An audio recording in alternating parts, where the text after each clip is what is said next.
Actually കുറേ റോക്സിന് ഇതായിപ്പോയി, mix ആയിപ്പോയി. അങ്ങനെയാണ് ഇങ്ങനത്തെ വിയേർഡ് കളേഴ്സ് വന്നത്. പക്ഷേ ഇതിൽ ഗോൾഡനും പിങ്കും കളറൊക്കെ കാരണം അത് ആ ലീക്ക് കാരണമാണ്. വെറും പ്യുവർ ആസിഡാണ് ബാറ്ററീസിനും മറ്റേതും മറിച്ചതും. ഈ ഇല ഞാൻ പ്രത്യേകം എടുത്തതാണ്. ഇതിന് കുറേ വെറൈറ്റി കളർ ഉണ്ടായിരുന്നതുകൊണ്ട് ഇതെടുത്ത്. ഇതിന് ഈ ഭംഗിയുള്ളതെടുത്ത്. പിന്നെ ഇത് അതിൻ്റെയൊക്കെ ഇല. പിന്നെ ഈ കല്ല് റെഡ് ആയതുകൊണ്ട് ഇതെടുത്ത്. ഇത് ഈ പൂവിൻ്റെ ഇലയാണ് ഇത്. ഈ പൂവ് നല്ല രസമുണ്ട്, നല്ല രസമായതുണ്ട് ഇതെടുത്ത്.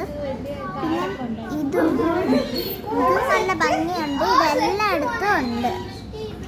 പിന്നെ ഇത് ഇല എനിക്ക് മണ്ണ് ഇഷ്ടപ്പെട്ടതുകൊണ്ട് ഞാൻ ഇതിനകത്തിട്ടു. പിന്നെ ഇത് അതിൽ നിന്ന് വരുന്ന ഒരു ചെടി, പിന്നെ ഇതൊരു പൂ. അതിൻ്റെ മഞ്ചാടി മരമൊന്നും എടുത്തില്ലാത്തൊരിടത്ത് മഞ്ചാടി എടുത്ത് ഒരു ചെറിയ പൂ ഇങ്ങനെ കാടും പൂക്കളും ഒക്കെ ഉള്ളിടത്ത് ഇങ്ങനെ വിരിഞ്ഞ് നിൽക്കുന്നു. അതാണ് ഞാൻ ഉദ്ദേശിച്ചത്. സോയില്, മണ്ണ്, അതുപോലെ പൂവ്, ഇതൊക്കെ പ്രകൃതിയുടെ ഒരു ഭാഗമാണ്.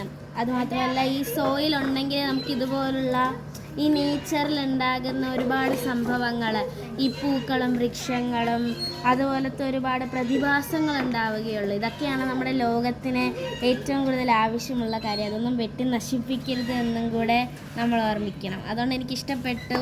അതുകൊണ്ട് ഞാനിങ്ങനെ മണ്ണും ഇലയും പൂവും ഒക്കെ വെച്ചുണ്ടാക്കി. ആദ്യമായിട്ടാണിത്. കളർ ഇഷ്ടപ്പെട്ടോണ്ട് എടുത്തു.